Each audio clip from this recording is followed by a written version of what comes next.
Podcasts are hot right now. How do I know? Well, you're listening to one right now, aren't you? But you might be wondering, how on earth do I get my voice out there and start my own podcast? It all seems so intimidating. Between hosting and platforms and monetization, it can get real complicated real quick. Well, I'm going to let you in on a little secret. We started this podcast over 2 years ago, not knowing clue one on how to do it.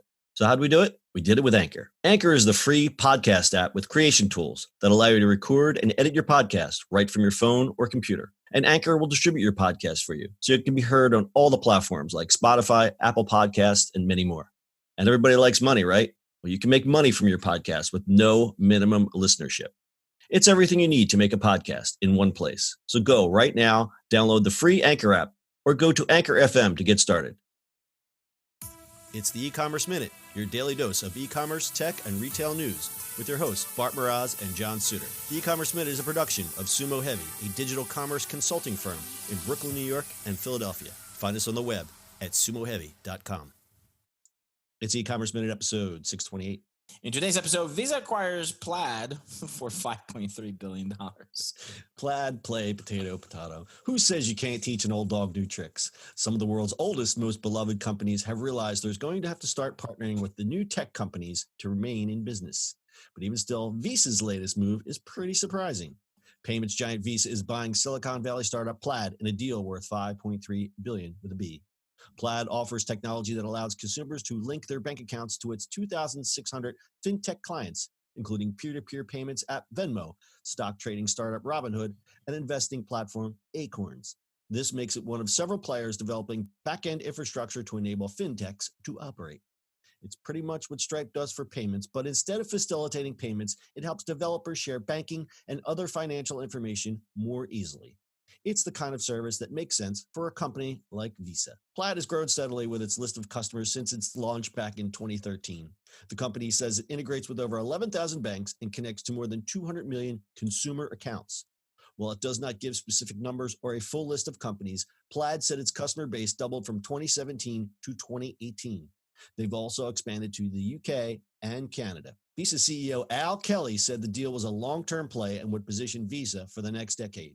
It will help expand the company's own total addressable market and relationships with fintech companies, as well as boost Plaid's growth, according to Kelly. Visa said the deal has the potential to add as much as 100 basis points to the company's net revenue growth by 2021.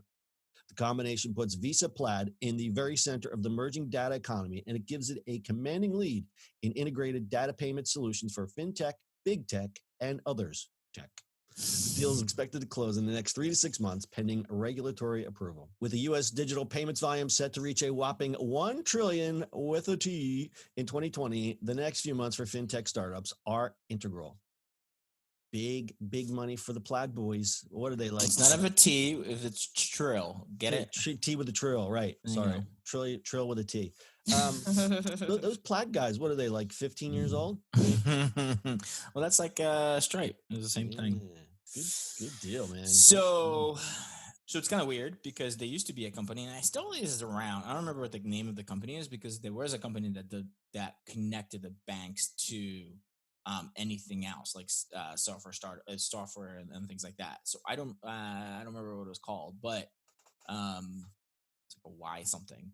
It's funny that Plaid came out and just outdid it, but they don't support everybody. I've had issues with it, which is kind of crazy. With Plaid? Yeah, I've used a platform that I wanted to connect to TD Bank, and they're really struggling with TD Bank stuff, and it's on them. It wasn't the platform; it was really the APIs to connect to it. It's exciting because it's, if you're a financial startup or a bookkeeping thing or anything that has to have your bank stuff, you can plug it in, it pulls it out, and then and it's all secure and all that fun stuff. But you don't have to go crazy. It's just an API platform, which is nice. It's sort of Stripe-esque. You just plug it in and do it, right. Which is great. It's good for Visa because they can back all this stuff now, so they have connections. Yeah, I think you hate to see the big giant swallow up a very useful company like this, but I think in the long run, it's going to make it a lot easier for a lot of people because if you read some of the press here, and for those who are not quite as tech savvy, Plaid's been referred to as the plumbing behind fintech. So it's basically that missing link that was, so troublesome for so many years that people frustratingly couldn't connect their bank accounts to anything or transfer money easily, or this just makes it a lot easier. Yep. It's everything, right? It's connection. It's moving money around. I think you're might be able to see more and more of these, which is interesting in itself. So, well, when you see more of these acquisitions or more of these types of companies, I think these kind of companies, because there's Plaid does a lot, and I think so that Stripe, so having a combo of it, but also like they're not inexpensive, right? If you look at Stripe, is easy because it's easy to put software together for it, right? It's the ease of use, but it's not that cheap, right? The percentage and stuff like that, you can get better percentage from what's it called, credit card processing and things like that. When you put your credit card in to buy something online, the banks take a piece, the credit card takes a piece, the merchant account takes a piece, the swipey things take a piece, and as a small startup, you basically would have to have deals with every one of them. It was like Stripe makes it easy. You just connect to it and they have everything. As a merchant account, you don't have to deal with it because getting a merchant account is really hard, or a pain. This is the same thing, right? If you wanted to connect to all these banks and financial institutions, you had to do one by one. This just makes it easy. Just plug it in. But what I mean by there's going to be more and more. I think Visa owning Stripe Visa owning this thing. I think there's room now for other companies to break out. And how do you think? So that's a great point. So if someone else comes along and says, "Okay, I'm gonna do the same type of fintech plumbing play as Plaid," what do you think would be a point of difference? Would it be lower rates? Obviously the ease of use. I think that hurdle has been. Yeah, ease of use. It's just, I think it depends how Visa treats it, right? If they treat it as part of their portfolio and it's just a company that runs around, it's fine. But if they're going to wrap it up into something, then that's tricky. Right. And how would a competitor come against this? Because people are going to say, "Oh, well, this is the new startup thing where I'm going to just work on fintech back end stuff." Yeah, but right. So Amex can release something and they'll have a team together and you run everything through Amex, right? The problem with Visa stuff is like, now does it everything? Are there preferential treatment with Visa stuff, or you go to Amex and then Amex has its own, like, what's the play in there? No, but I'm saying like another company coming out of nowhere that looks to be acquired. How would they compete against? How would they? You know what I mean? Yeah, it's more of, I think it's going to be rates, obviously. So that's what I would think. If someone could come up, almost like when you look at, and again, I'm just speaking off the top of my head because I'm not a tech person, but you look at how does someone break out, make a breakout product? Well, you either compete on price or features. Well, we think that the features have already been nailed via like Stripe. What's the other thing? Price. Well, price, and then the other one is really like, what is the partnerships you can make, right?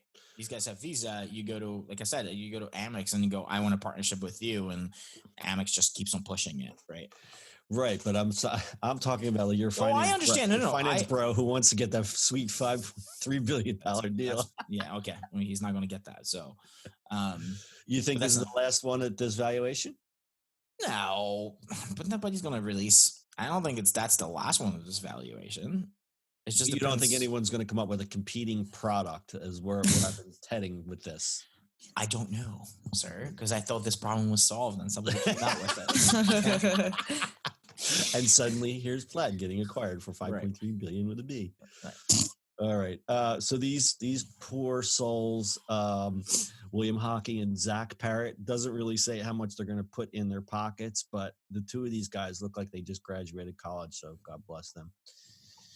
So is there a comparison to Twilio, which is another one of those companies that sits in the background?